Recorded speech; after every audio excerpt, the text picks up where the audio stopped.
Welcome back to another episode of the Vision Hunters podcast. I'm your host, Cody Storey, and this is episode number 11, part 3 of 3. This is the final episode in the 3-part series titled Cody's Story, a journey about hitting bottom, getting sober, and finding a new way of life rich with purpose and meaning. A quick reminder, new episodes of the Vision Hunters podcast are released every Wednesday on Spotify and Apple Podcast. And if you want to watch the show, well, just head on over to YouTube and look up my Cody Storey YouTube channel. And the spelling there is Codystorey.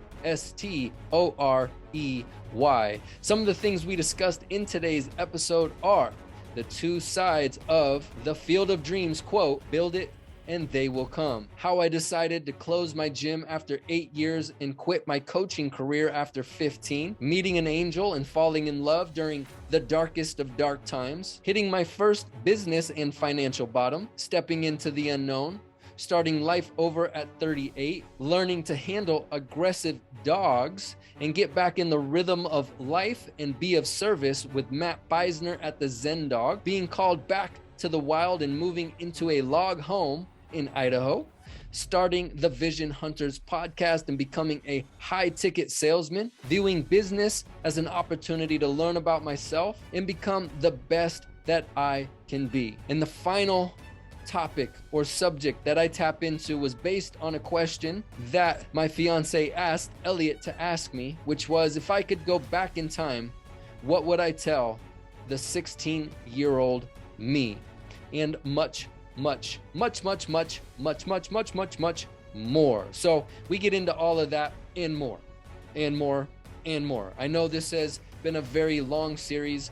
I just hope that it maybe has helped at least one person. And I hope it also helps you gain a little context as to what I've been through in my life and where I'm at now and why I've decided to make the Vision Hunters podcast. So now let's get into part 3 of Cody's story. Yeah, came with a price though. You know, maybe I got rent for a couple years, or I was rent free for a couple years, but eventually it came with some mental and emotional and spiritual prices. Yeah, anyone that works at home, which most people know that feeling after 2020, it's like, shit, I really like going to a place and then coming home to decompress, you know, throw your feet up or whatever.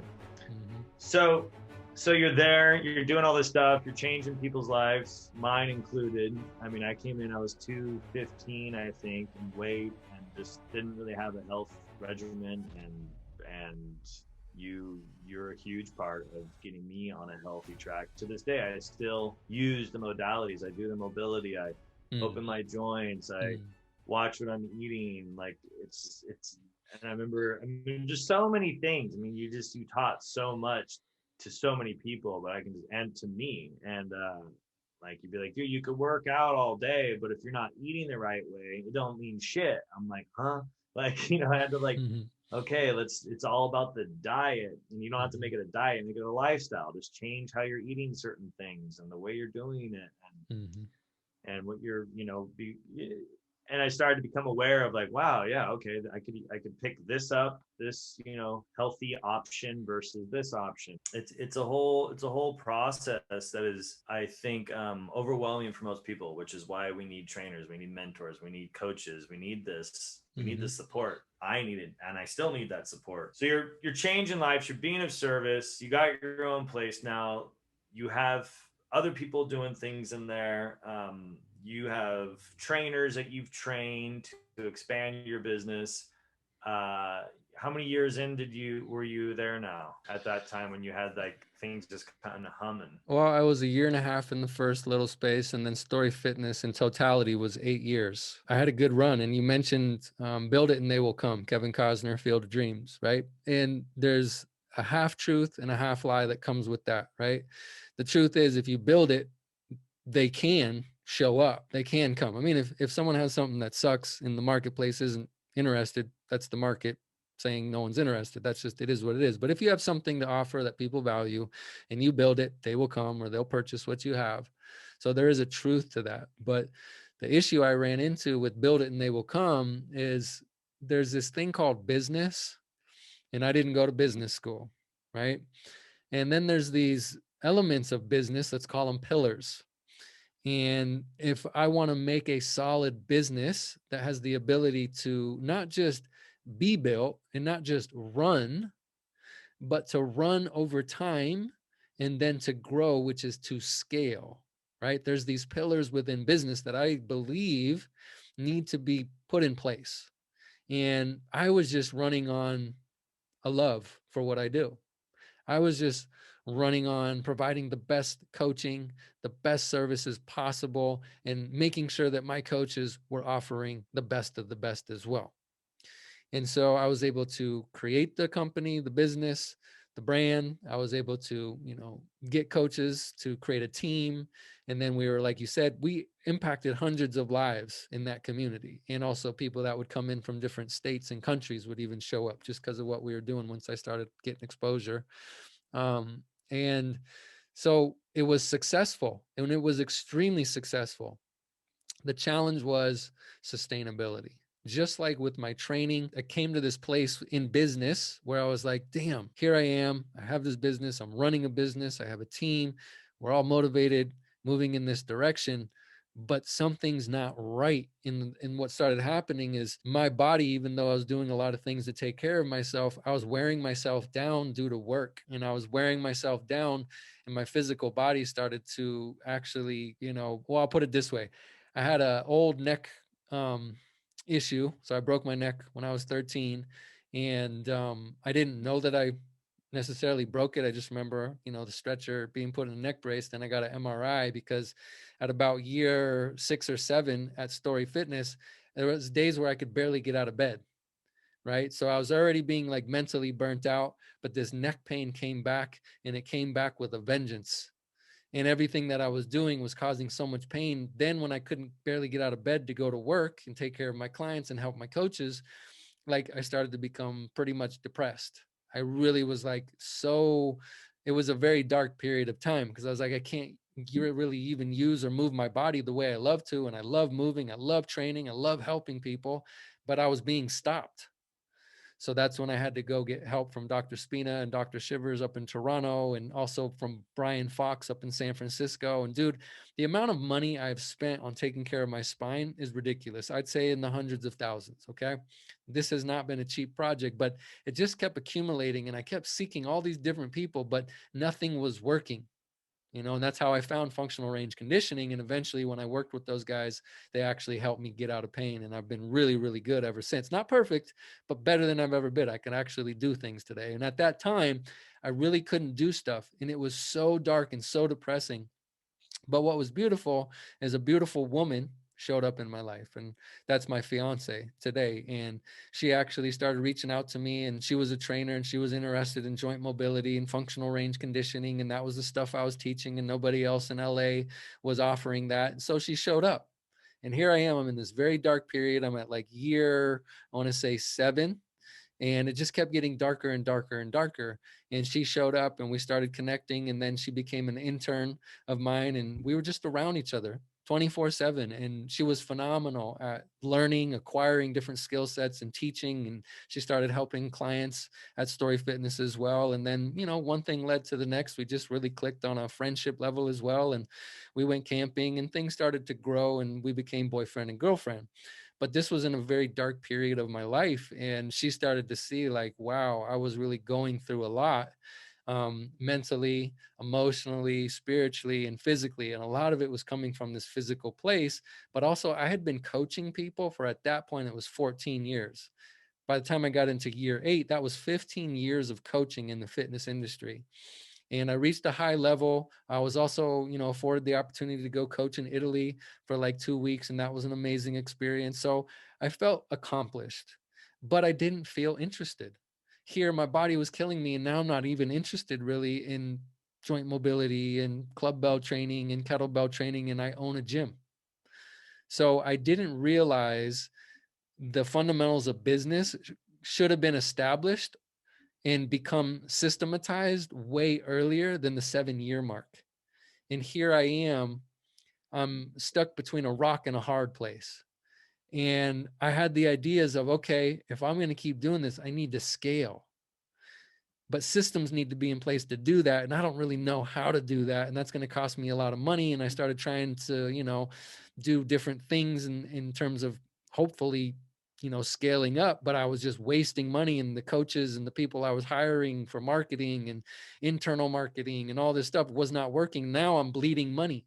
So I was bleeding money taking care of my body. I was bleeding money trying to figure out how do you grow the business. But the reality was underneath, I just didn't like doing what I was doing anymore. And I didn't want to own a damn brick and mortar. I was so over the brick and mortar business. And this is around the time when online businesses were taking off. And I was just like, God damn, dude, scaling. Like, I want to scale, I want to grow because I need to do something challenging that makes me become better than I am at whatever I do. But I didn't see myself owning a bigger facility and then creating a bigger, team of coaches and then having them train other coaches and keep that going on and on and on and, do marketing and then get a bigger space and like the thing I could have gone into creating would have been like what On It created, right? That was pretty much the realm that I ran in and the things that I coached. But dude, I just didn't have it in me. And here I am. Emily and I are, building a beautiful relationship into this year 7, year 8 mark. And okay, all these things just started adding up. I was just like, remember what happened with the Palazzo? I just got to this point where I wasn't in alignment with what was going on anymore. And then that became really confusing because here I poured all this time, energy, and love into this gym for years, 8 years. But I just started opening up, talking to her about it. And then I started going to therapy. And then I also wound up in another 12-step program for money because I started not wanting to pay the IRS, but I wasn't able to really work more or work harder or develop more, money. And so my money started to become an issue. So I started getting help and learning spiritual principles to start taking care of that. But one of the guys that I met in that program posed a question. He's like, did you ever consider maybe shutting the gym down? And I was just like, whoa. He said, all right, I don't want you to tell me the answer right now. I just want you to sit with that over the next couple of days and we can talk again at a later date. But I'd just like you to write it down on a piece of paper and just sit with it. Sit with the idea and just consider maybe you could or maybe you should close the gym. And so I started talking to Emily about it. And I remember going, on walks together around the neighborhood on our breaks between clients. And I was sitting with that question. And one day, when we were on a walk, I just was like, I've been sitting with this question. And the question is, should I keep Storey Fitness going or should I close it down? And in that moment, when I said it to her, I was like, that's it. Wow. I got to shut it down. I can't keep doing this. I'm killing myself. Everything is starting to go backwards instead of forwards. And I had so much momentum for that 7 years, but around the 7-year mark is when I started getting a little funky. And I was just like, what? This isn't the same, man. I'm not in it like I used to be. I just started getting bored and I wasn't challenged. And then the idea of scaling the internal and external resources, I was just like, is that really what I want to do? Because every time I'd come up with these ideas of what I'm going to do with it next, I was just like, doesn't feel like a fit. I don't think this is what I want to do. But in that moment, dude, as soon as I said it to her, I knew in my heart it was over. I was like, Storey Fitness is done.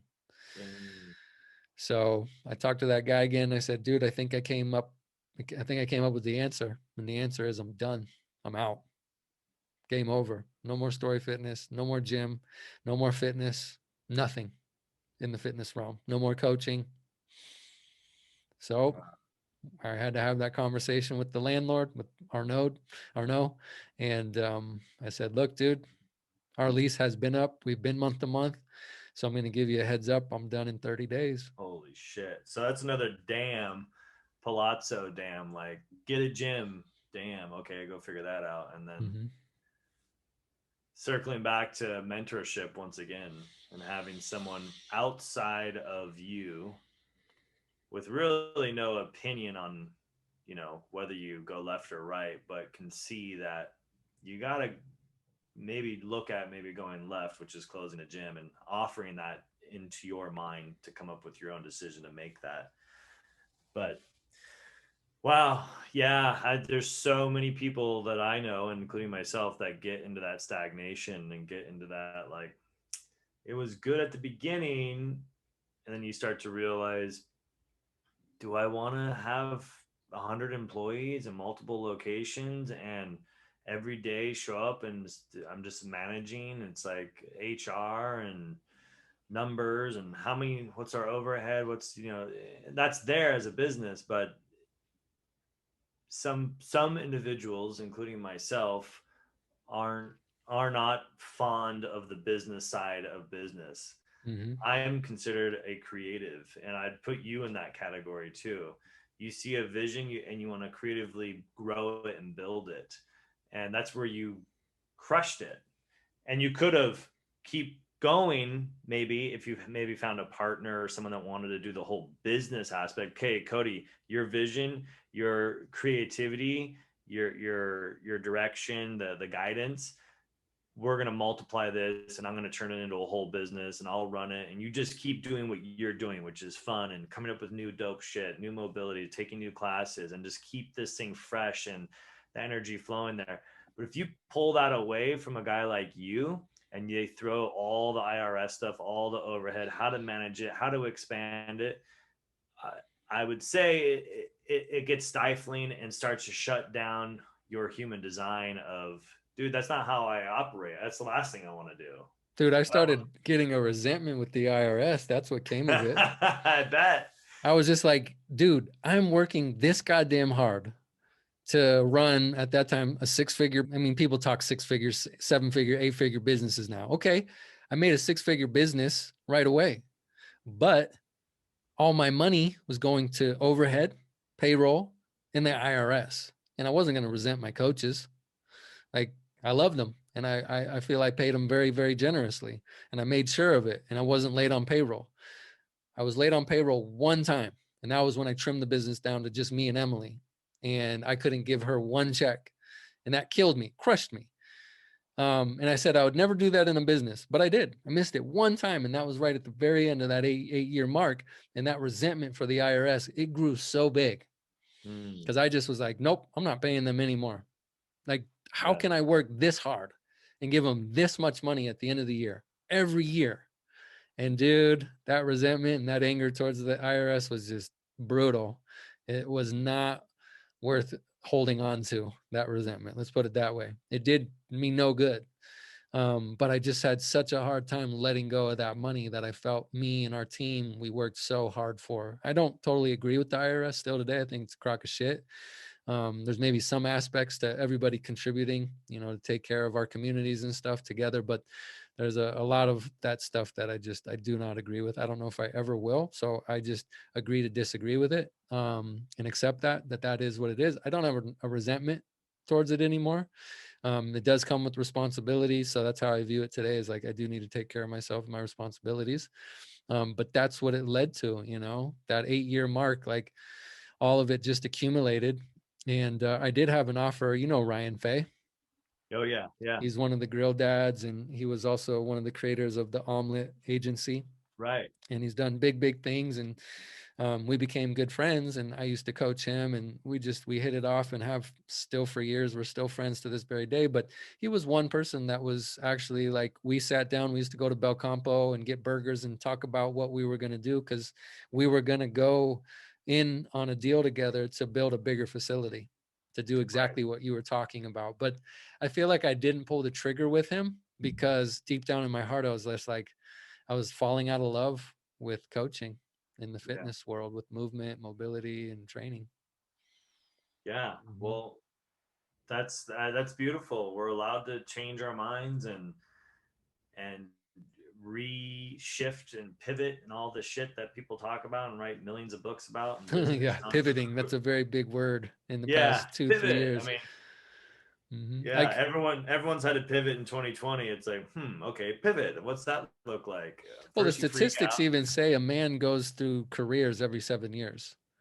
Like every 7 years, there's a shift in career for a man, typically. I mean, that's not everybody, and that, that's not talking about, unicorns or whatever. But I believe that to be so. You know, I made it for 15 years with that craft, became a great craftsman at it. But, you know, that 15-year mark, I was just like, man, I need something that's going to expand this creativity, you know, that you're talking Yeah. about, that's going to challenge this mind to get me to think outside of what I know today. And it wasn't going to be in that realm. And you're absolutely right. I have the freedom to make a decision. And I made that decision, dude. And it was just like the bottom in sobriety, going from addiction to drugs and alcohol to getting sober. Dude, I hit the first business and financial bottom I'd ever hit in my entire life. I Mm. had been broke and whatever because I used to spend recklessly when I made fast money. When you make fast money, you spend money fast. It's just usually how it works. Mm. At least it was for me. But then this was the first business bottom I had ever hit. So I don't know if I qualify myself as an entrepreneur. I don't know if I qualify myself as a business owner. I kind of just stay out of that now. It's like, I don't care. Maybe I am, maybe I'm not. I don't know. But I do know where I'm at right now. And it's like, I do not want to continue to run this business. And I'm willing to pay whatever price I have to pay to make this change, because to me, it's about a change. It's not about an identity. And I got so wrapped up in my identity as a business owner, as an entrepreneur, and pride is what came of that. I became complacent, and I also became a little too comfortable. Right. So to me, it was just about change. And I knew I needed to change something because whatever I was doing wasn't working for me anymore. So I was willing to pay whatever price. And man, oh man, the day that I made that decision, Yeah. right, and made the decision to sell all of the stuff in the studio, guess what happened? I hit a bottom of all bottoms. I remember I was at Emily's mom's house and I made the decision and it was done. Deal was done with Arnaud and everything, lease and everything. We got somebody in there to rent the space. Done. Well, I wound up on the ground in the fetal position, just bawling my eyes out. And Jude, like everything, the floodgates open, and just everything that I was holding on to, my identity, my pride, ego, all the crap that I accumulated and balled up and kept inside for all those years, which might have even been fuel to keep going and work as hard as I did, it just all came out. And I had the biggest release and moment of letting go that I had had in years, since I was 23. And by that time, I think I was like 38.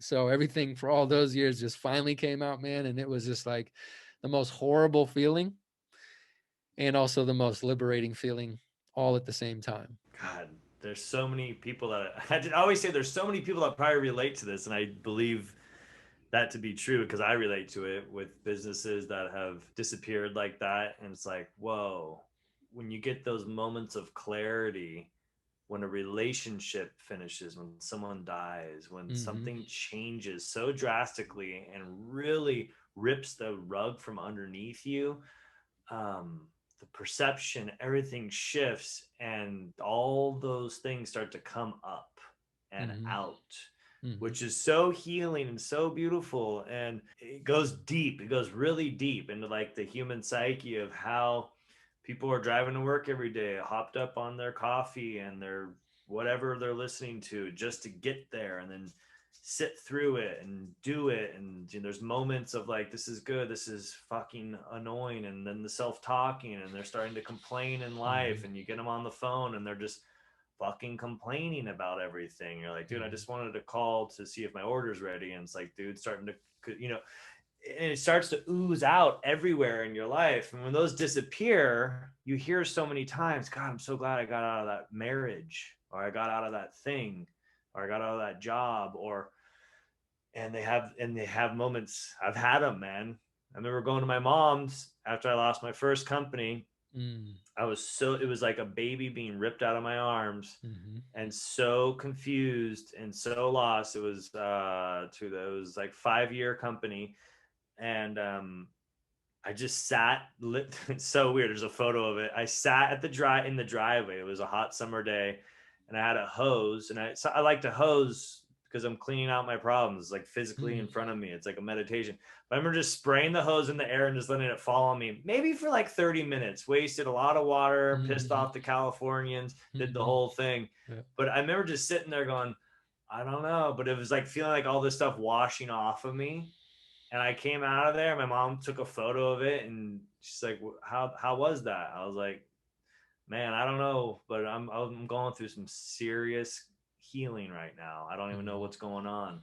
So Mhm. I relate to that fetal position and all that shit coming up Yeah. when that identity leaves, when the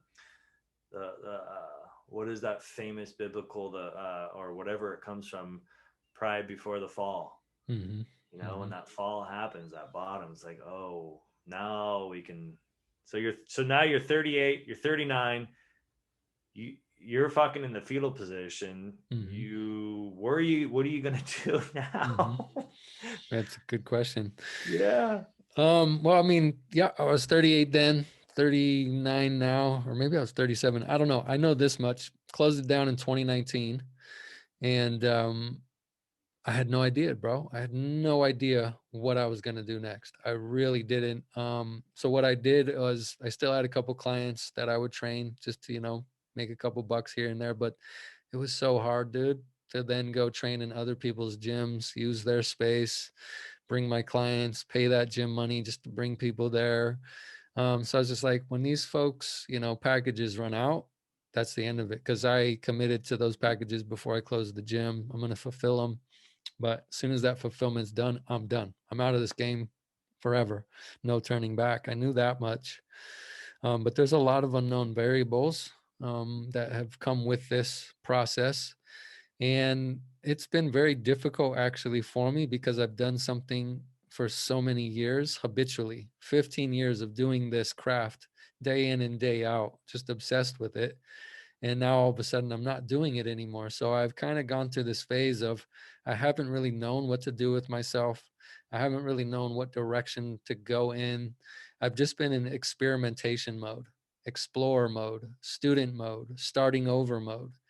So yeah, around 37, 38, whatever it was, I started my life over in all ways. But the most amazing thing is that Emily's relationship and my relationship, our relationship, just became so important to me. And I had had many unhealthy relationships in my past, and this was my first opportunity where I really loved somebody, and that I wanted to put the work in, having a very healthy, valuable, conscious relationship with. So once I closed the business, it allowed me to continue working on myself, and it allowed us to work on our relationship.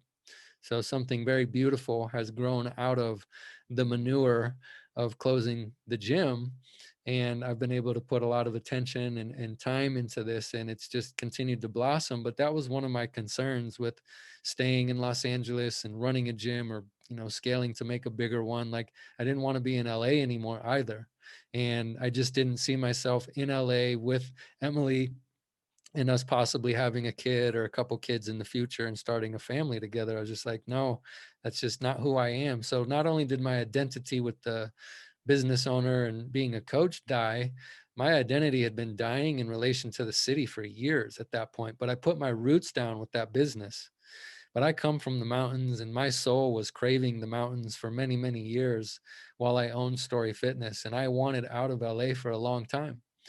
So the ending or the closing of this um, story or chapter in the story allowed the next chapter to unfold and be written. And that's what I've been writing. So it's been about 2 years now where I've just kind of been going through this inner um, turmoil, and had to interview, or not interview, but inventory aspects of myself that I didn't give myself time, or maybe I didn't give enough precedence, or it just wasn't important enough.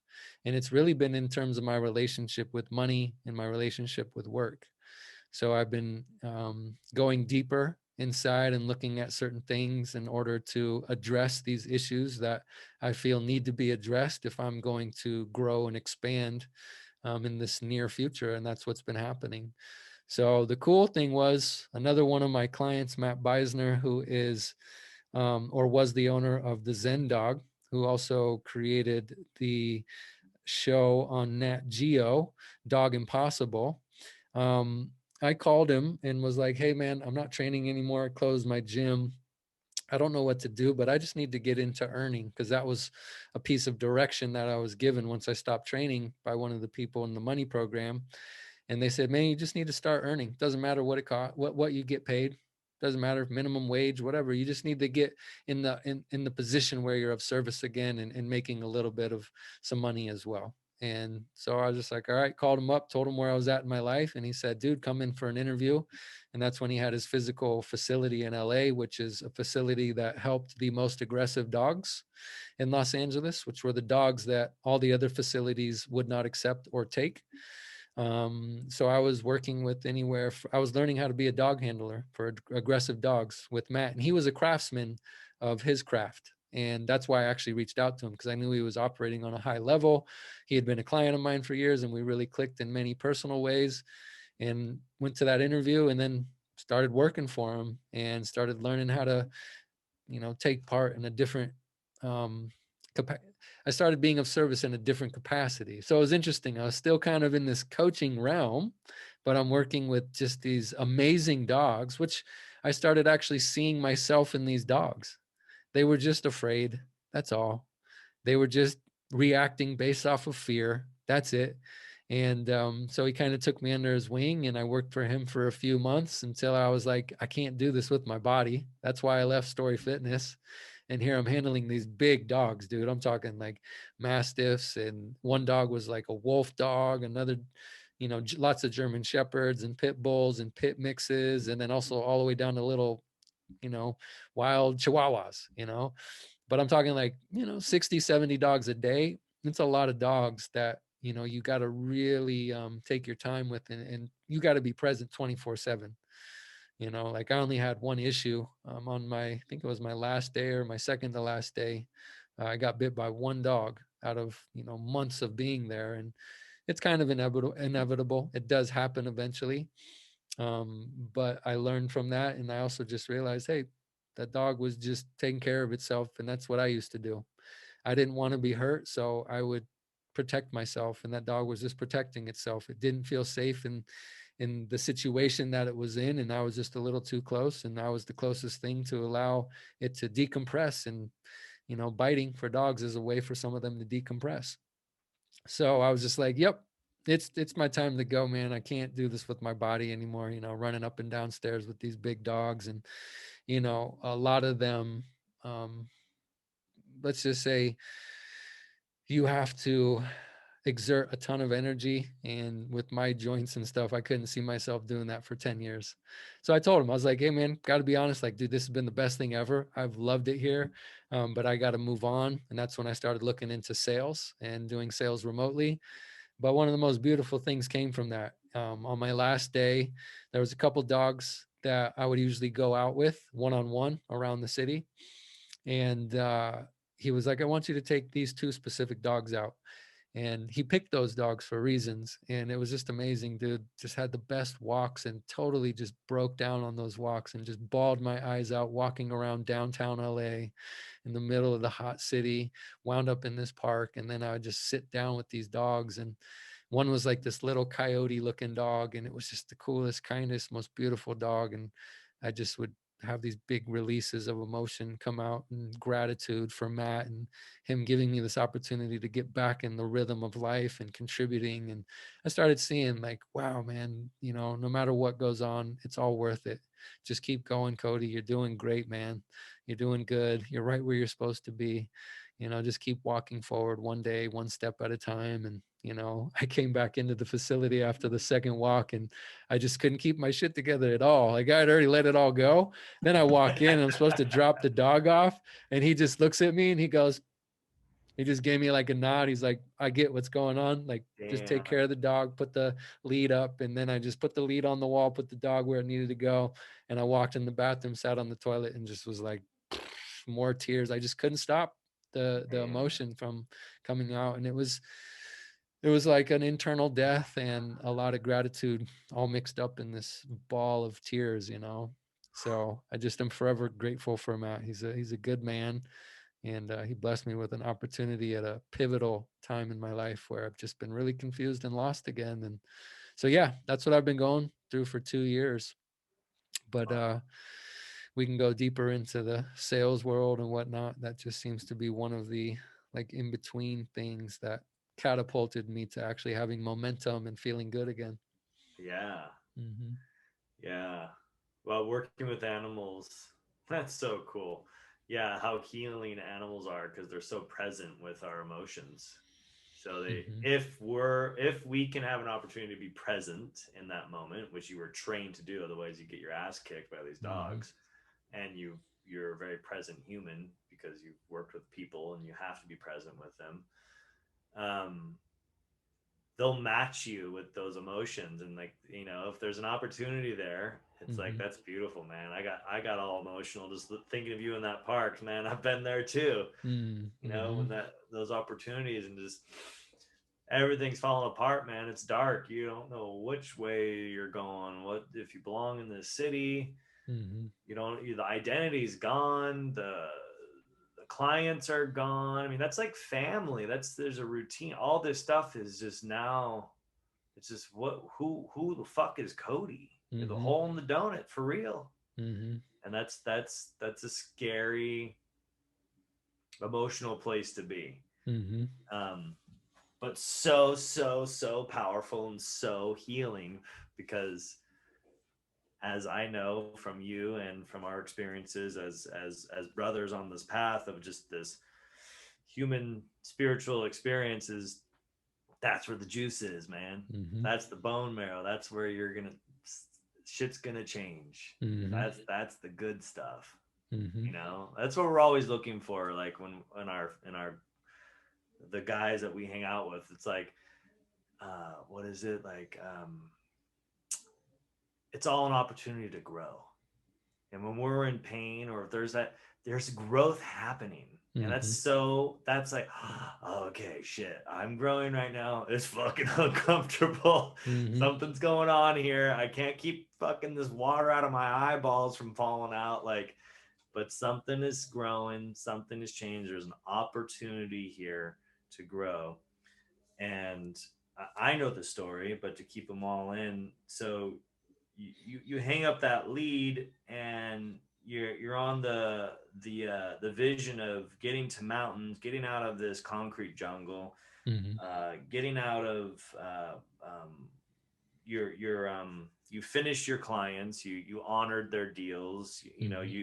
you left with integrity and your head high in all those areas. Meaning, you left, as in the spoiler alert, you packed your shit up essentially, and you ended up going off somewhere. Well, as you know, and you were a big part of it, for years, I had been leaving the city, right? I'd always go up into the mountains. And I remember Ojai was big for us, and ice plunging and whatnot with my brother Luke and all the guys and my brother Andy. We all just love connecting to nature. And I mean, that's a big part of the training that I used to do. It wasn't just the mobility and the movement, but also getting out in the sun, getting out in the different elements, different climates. So that had been going on, like I mentioned, for years. But I was always having to escape the city or leave the city to get out into nature or into the woods or to the wilderness and tap into that. And it really bothered me. I just was like, dude, I got to drive an hour and a half through traffic or 2 hours in traffic. I go out, I feel amazing. And then it's time to go home and then get ready for work. But I got to drive back after being out in the wilderness for a couple of days through traffic just to get home, just to settle down again so I can go back to work. And I was like, ain't adding up. Right. So I feel like everything that I took for granted as a child growing up in Colorado and being able to experience Vancouver, Canada for a couple of years, it's just like I had no idea how important that way of life was for me, or even is for our species as human beings on this planet.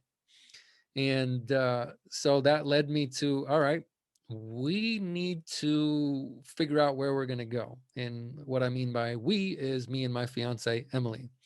So we went on a quest. And when I shut the gym down, I did have a little money that came from selling equipment or whatever. And we went on this tour up to Utah because we both knew that we wanted to live in the mountains somewhere.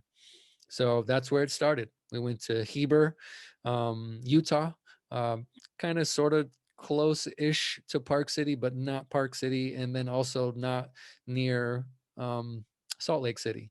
So Heber is this cool little kind of country town on the other side of the mountains. And we were like, all right, this is the spot. We loved it. It was amazing. but we didn't like pull the trigger or anything.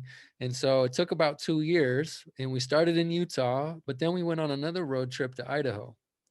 And when we were in Idaho, we're like, whoa, this is a whole nother situation going on here. And how much land is being preserved is just incredible.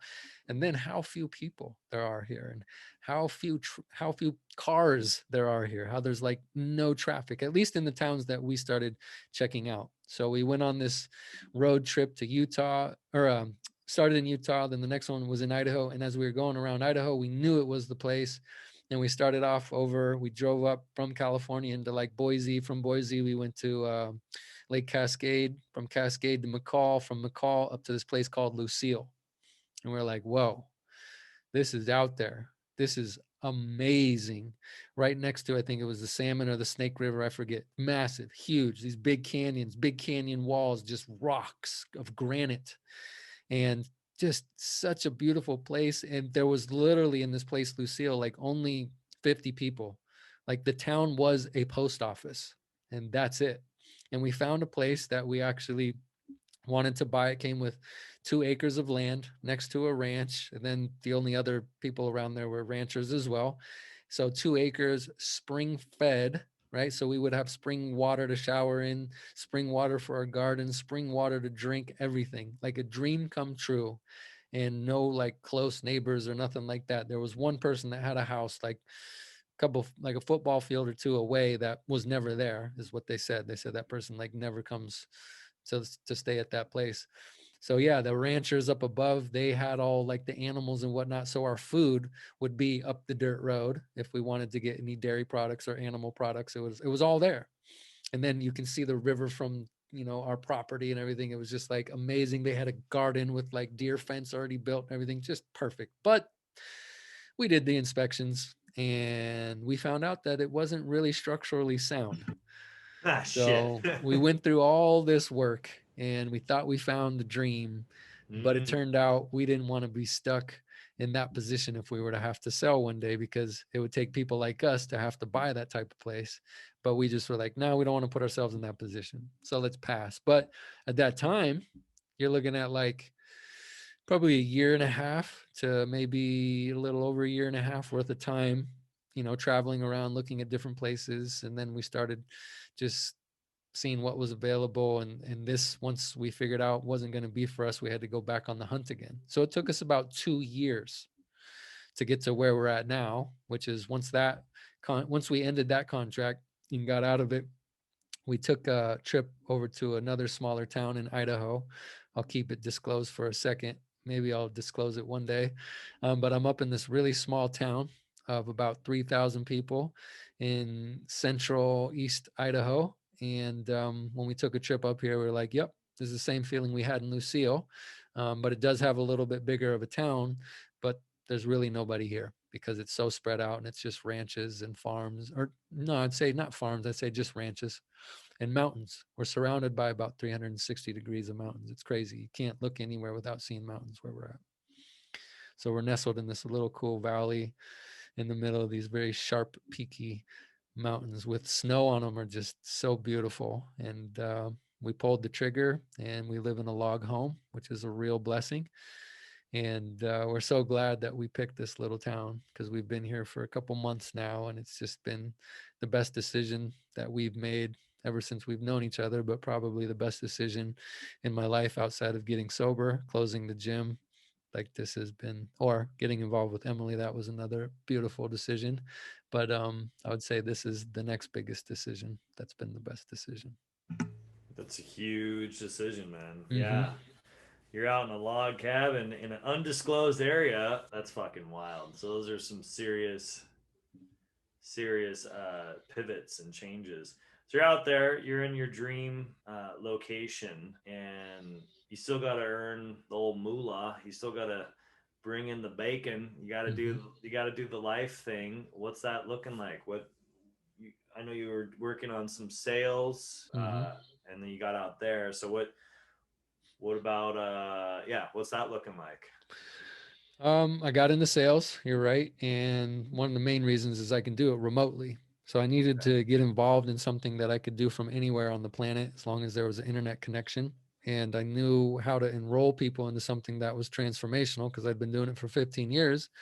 I just figured, hey, what what's so bad about being an employee? Whatever. I just did it with Matt. It was great. He had a great experience hiring me, and it changed the way he ran his organization. So I was like, I keep getting good feedback anytime I'm an employee. As long as I can let go of my ego, I can work for somebody else. So put the ego to the side and said, I'll just work for somebody. And I wanted to learn more about digital marketing. So I got a remote sales job for a digital agency and did that for 9 months. And that was in the chiropractic niche. But I was like, you know what? I don't really feel like talking to doctors on a daily basis. It's a different type of personality than mine. And I just didn't feel like it was that uplifting after about 9 months. And the company was having some different growing pains. And I was like, I know what that's like when you're a new company. You go through shit like, but I'm 39 and I don't really want to wait around for them to go through their growing pains. Talked to Emily about it. I didn't want to just pull the plug, and not consider that she has a say when we're in a relationship together. And she was like, "Look, if it's not in alignment with what you're wanting to do, then yeah, pull the plug. Why not?" But I was like, I have to run it by you because we're about to buy a house. We're about to move to Idaho. Like, are you sure you're cool with that? And she was like, yeah, if it's not in alignment, it's not in alignment. No problem. So the good thing was I did have a savings built up at that time. I had already started paying off IRS debts and getting current with taxes and everything in that 9 month period. So I was becoming, I was getting back on my feet, let's say. And once we moved up here, I didn't have a job and haven't had a job, but then I just started going on interviews again after we, stained the home and did some chinking and filled in some cracks on the logs, which was a big project. But now the house is in a good place, and I was just kind of like, I can get busy again. And I created a podcast in this time, which I started actually a year ago, but we were looking for different places to live. And then my mom actually came down with cancer, which was a big deal in this past year after I started my first interviews to get this podcast going, and had to travel back to Colorado with my brother Andy. And he did an amazing job helping take care of her. She almost died, and wound up in the ICU. So then I winded up flying back to Denver and taking care of her with Andy for a little while. And then I took a couple other trips to just stay at her house when she got released from the hospital. And then she's been going through chemo and everything since then and getting better, and went through a super hardcore surgery, which I flew back to be with her for that as well. So I just didn't feel like starting the podcast was in the cards at that time.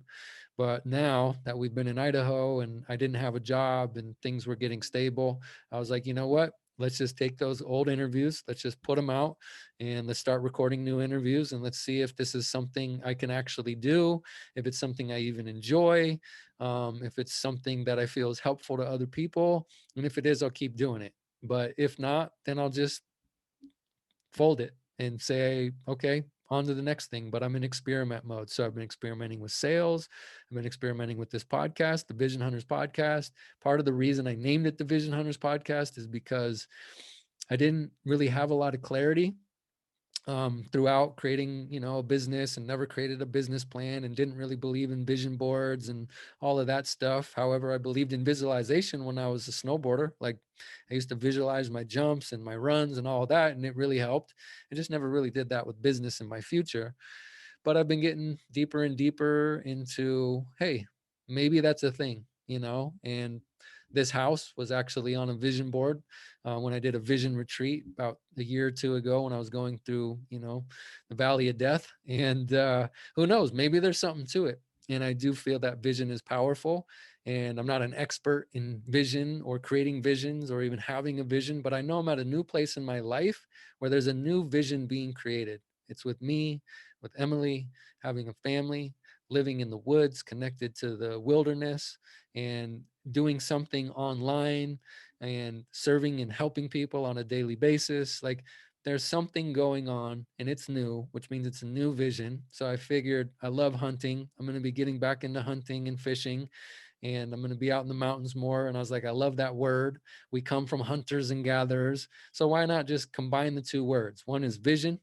I'm starting my life over. I know there's a lot of people that identify with starting their lives over, especially since this COVID situation and whatever, the world going upside down. And the word hunters.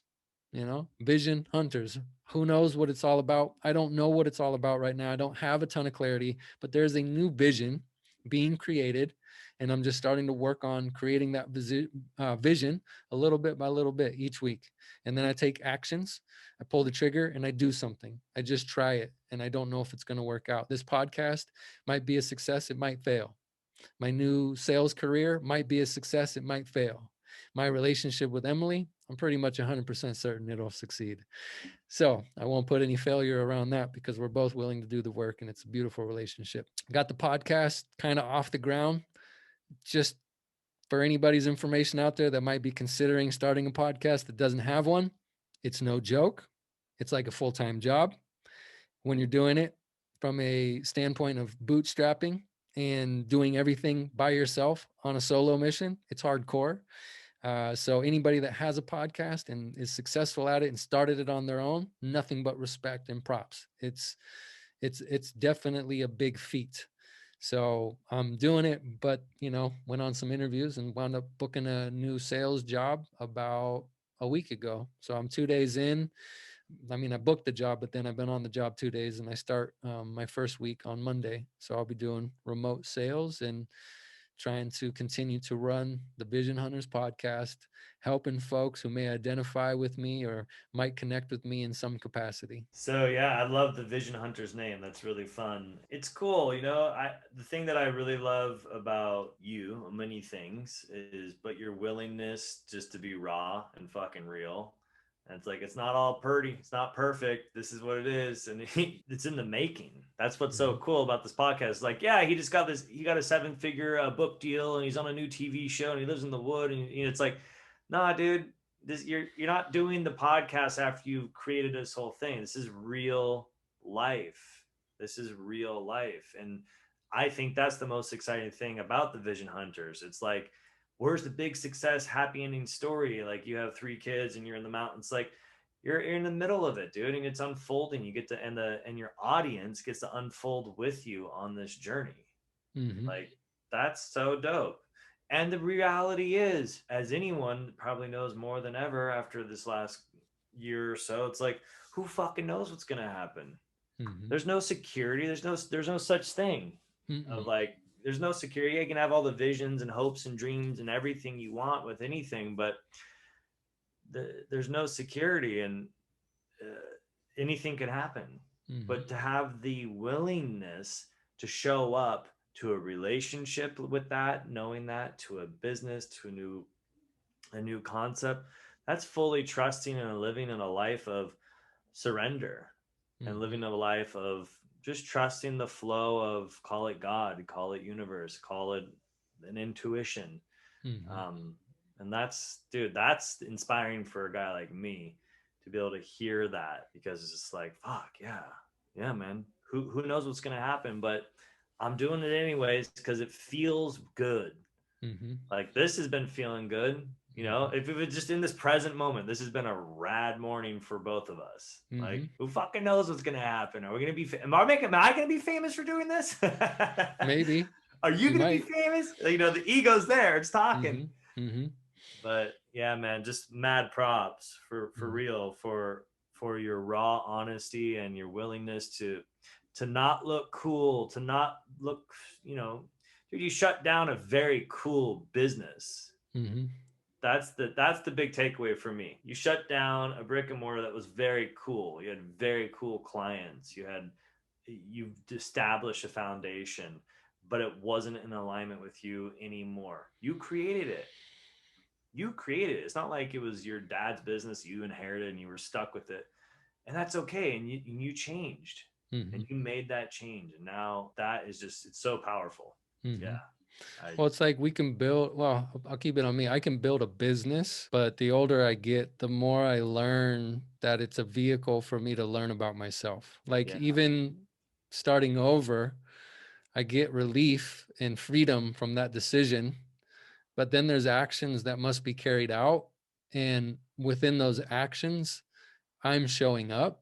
And if I'm showing up, all of me is showing up. And that's the good, the bad, and the ugly, which means if I'm doing something new like I am, I have an opportunity to see things about myself that I've never seen, and to face things about myself that I've never faced, or that I've faced in the past that is now coming up again or showing back up in my life. And what I mean by my life is in my mind. So this whole venture of starting my life over, starting a new career, starting a new side hustle, another catchy term, side hustle podcast. I'm having to back down, like you said, and surrender to just being in research and learning phase. Just experiment and learn, because I have no idea how to build a successful podcast. I haven't had no idea even how to start one, but I've been learning just little bit by little bit. How do you book guests? How do you get guests consistently? Once you book guests and get them to say, yeah, I'm down, I'll be a guest on your show, how do you do the research?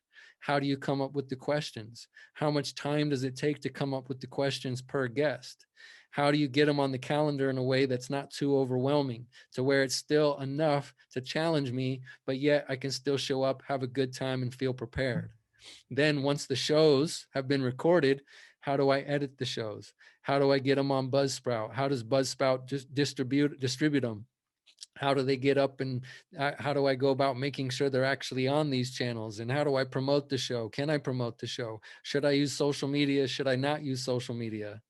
Like, there's so much going on. What's my message, for the vision hunters? What's the vision for the vision hunters? Who are my people? Who's my audience? What are the topics?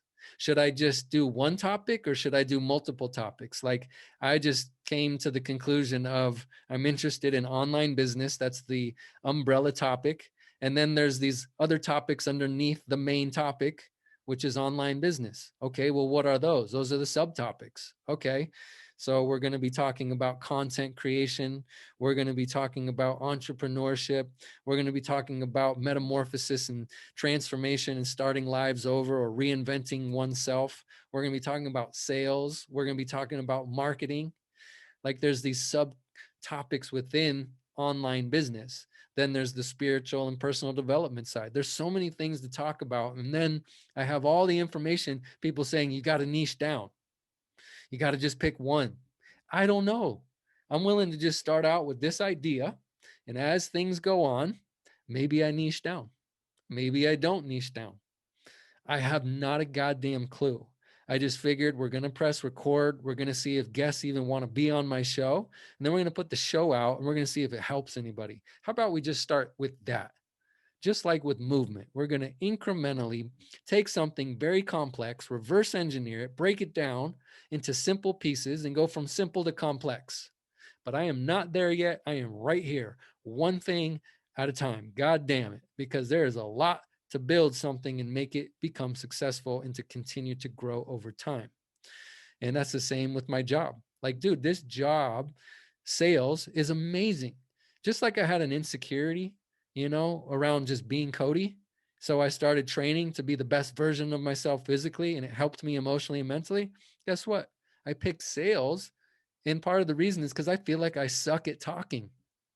I feel like I suck at talking. I feel like I suck at talking with people. I'm afraid of talking in public, although I've done it for years. I've been coaching for years in front of people. And I have an insecurity around conflict when I'm having a conversation with somebody and it starts to go woo, down into the depths of darkness. And now we have drama. I don't know how to deal with that well, because it triggers me from my past, and all my childhood trauma and fear comes up, and then I shut down, or I fight, or freeze. Like, we all can do all of those things. And I'm not interested in fighting people anymore. And I'm not interested in running anymore. But I am interested at improving and getting better and being able to work with people better, meaning collaborate. So it led me down this path to then discovering this guy named Keenan, and he has a system called gap selling, and it's problem-centric selling versus product-centric selling, which means it's not all about me. It's all about who's in front of me and how I can help them if they have a problem that I can actually solve. And then I'm going to collaborate with them on coming to a solution. Okay. Then that led me down finding a guy named Chris Voss, who comes out of the FBI world, which is the farthest thing from anything I wanted to have to do with when I was a kid. I didn't want to have nothing to do with cops, let alone the FBI or the DEA. Right. So now I'm learning from this professor who's been in FBI hostage negotiations for like 15 or 20 years or something. And he created a book called Never Split the Difference. And that's how I found out about his content and information. And it's all about negotiation, which is all about tactical empathy. Dude, hostage negotiations are about empathy, where someone is literally holding somebody else and basically threatening their life if they don't get XYZ.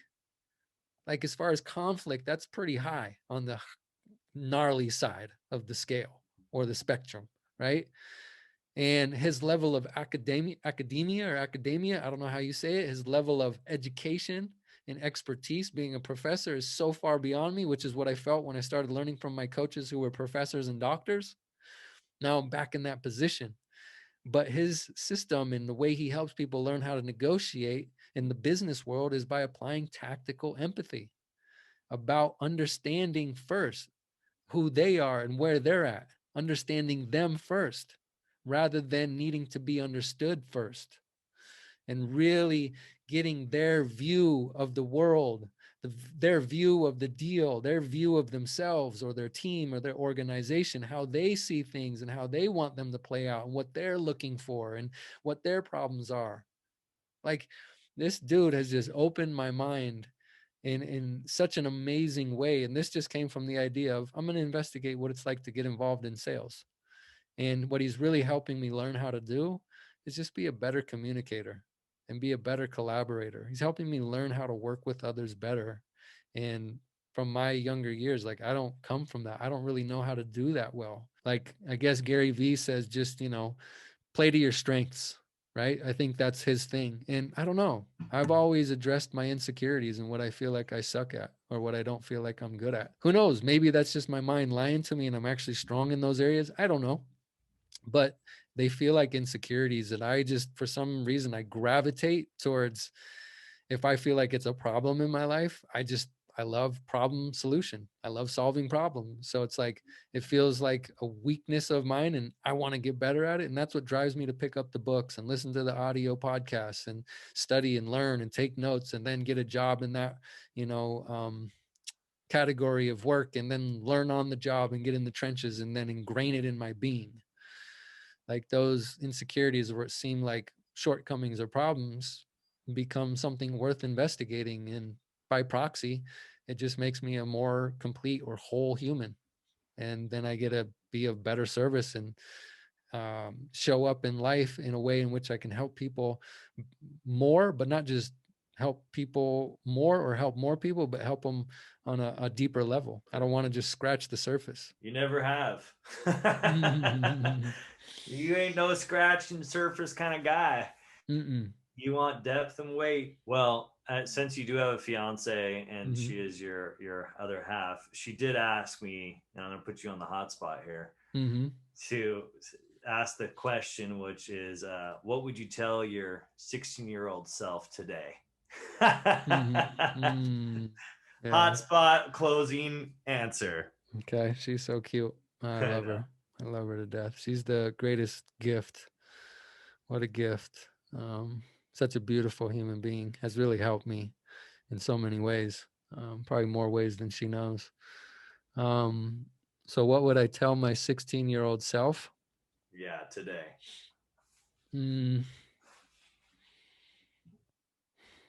Wow.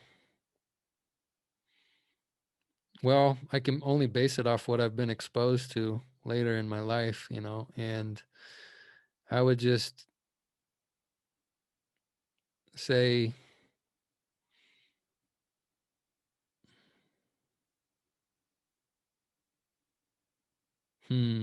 wow. I would just let my 16-year-old self know that there's two ways to go in life. And one way goes down and one way goes up. And when I say down, I mean there's one way of life that takes you into lower levels of consciousness. And there's another way of life that can help you go up to higher levels of consciousness, which is based off of a scale from Dr. Hawkins. And I would encourage my 16-year-old self to understand what that scale is about and how it functions and how it's based off of different principles. And I would encourage my 16-year-old self to dive into those principles that lead one into a higher level of consciousness, leading up towards love and further away from fear and despair.